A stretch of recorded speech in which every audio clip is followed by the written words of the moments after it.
खुदावंद यीशु मसीह के पाक नाम में आप सबको सलाम।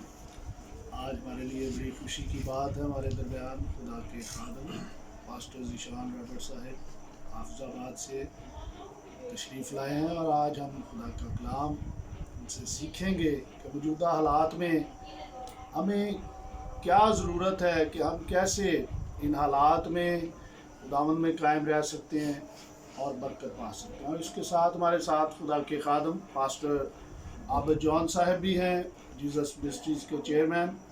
तो कलाम के बाद आखिर में वो दुआ में रहनुमाई करेंगे। जी भाई साहब। आमीन। Thank you.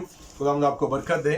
आए हम खुदा के कलाम में से देखते हैं अमाल की किताब, लुका तबीब की मार्फत ये रसूलों के जो अमाल हैं लिखे गए, और उसके दूसरे बाब के अंदर लिखा है उसकी 22वीं आयत से 24वीं आयत तक, ऐ इस्राएलियों ये बातें सुनो कि यीशु नासरी एक शख्स था जिसका खुदा की तरफ से होना तुम पर उन मौजिज़ों और अजीब कामों और निशानों से साबित हुआ जो खुदा ने उसकी मार्फत तुम में दिखाए, चुनाचे तुम आप ही जानते हो। जब वो खुदा के मुकर्ररा इंतज़ाम और इल्म साबिक के मुवाफिक पकड़वाया गया तो तुमने बेशरा लोगों के हाथ से उसे मसलूब करवाकर मार डाला, लेकिन खुदा ने मौत के बंद खोलकर उसे जिलाया, क्योंकि मुमकिन ना था कि वो उसके कब्जे में रहता। इन आयत के वसीला से खुदा हम सबको बरकत बख्शे। यहाँ पर हम इस बात को देखते हैं। पहली बात तो ये पतरस ने पेंटिकोस्त के दिन ये वाज किया, और पतरस ने जो अपना पहला वाज किया उसमें यीशु मसीह की मौत और यीशु मसीह के जी उठने को बयान किया, और फिर यहूदियों को बावर कराया कि मसलूब तुमने करवाया है यीशु को, और फिर यह हकीकत बताई कि बेशरा लोगों के हाथों यानी रोमियों के हाथों तुमने खुदा के बेटे यीशु को मसलूब करवाया। और यहाँ पर जिस सच्चाई का जिक्र किया गया है कि यीशु मसीह का सलीब पर कुर्बान होना दर हकीकत ये खुदा के मुकर्ररा इंतज़ाम में था, यानी मसीह खुदावंद से किसी ने उसकी जान ली नहीं, ना ही कोई उससे उसकी जान ले सकता है, क्योंकि वो खुद जिंदगी का मालिक है।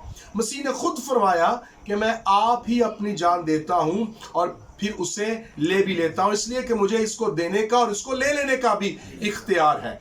आज तक इस रुए जमीन पर कोई शख्स ये दावा नहीं कर सका कि वो अपनी जान देकर फिर दोबारा ले लेगा। कब्र में सारे जाते हैं, लेकिन कब्र से बाहर सिर्फ यीशु मसीह आया, और ये खुदा के मुकर्ररा इंतज़ाम के मुताबिक है। ये चीज़ हमें बताती है कि इस रुए ज़मीन पर होने वाले हर काम के पीछे खुदा का इंतज़ाम है। आज हम बेशक हमने ईस्टर जो है वो अपने घरों में इस दफ़ा सेलिब्रेट किया, हमने ईद क़यामतुल मसीह अपने घरों में सेलिब्रेट किया, लेकिन दर हकीकत हम ये जानते हैं कि बेशक हम अपने घरों में मुक़य्यद थे, लेकिन हमारे बंद कमरों में यीशु मसीह सलामती लेकर आता है। जो ही यीशु मसीह जी उठा और शागिर्द भी लॉकडाउन थे, शागिर्द भी बंद कमरों में थे, और यीशु मसीह बंद कमरों में उनके पास आकर कहते हैं तुम्हारी सलामती हो। तो मसीह खुदावंद हमारे घरों में अपनी सलामती लेकर हमारे पास आता है। लिखा है कि खुदा ने मौत के बंद खोलकर उसे जिलाया, क्योंकि ये मुमकिन नहीं था कि वो यानी मौत उसको यानी यीशु को अपने कब्जे में रखती, वो रख सकती नहीं थी। अजीजों याद रखें, इस अभी जो सिचुएशन कोरोना वायरस की है, मैं अगर इसको इसके साथ रिलेट करूं तो जो कोरोना वायरस है ये एक मोहलक वायरस है, और इस वायरस का अल्टीमेट रिजल्ट क्या है? मौत। और यीशु मसीह ने तो जो वायरस का अल्टीमेट रिजल्ट मौत है उसको भी शिकस्त दी है। तो हम वायरस से डर रहे हैं, यीशु मसीह ने वायरस से पैदा होने वाली मौत को भी शिकस्त दी है। तो इसलिए हम फातेह लोग हैं, और खुदा का शुक्र है कि हम यीशु मसीह में होकर फतह से बढ़कर गलबा पाते हैं। इसलिए हमें खौफ खाने की ज़रूरत नहीं है, एहतियात ज़रूर करनी है, मोहतात ज़रूर रहना है, लेकिन डरना नहीं है, ताकि हमारा ईमान लग़ज़िश ना खाए, क्योंकि हमारा यीशु मसीह ज़िंदा है और वो हमें हर ہر آفت سے، مصیبت سے، وبا سے بچاتا ہے۔ خداوند آج کے کلام کی وجہ سے مجھے اور آپ سب کو برکت دے۔ Thank you. آمین۔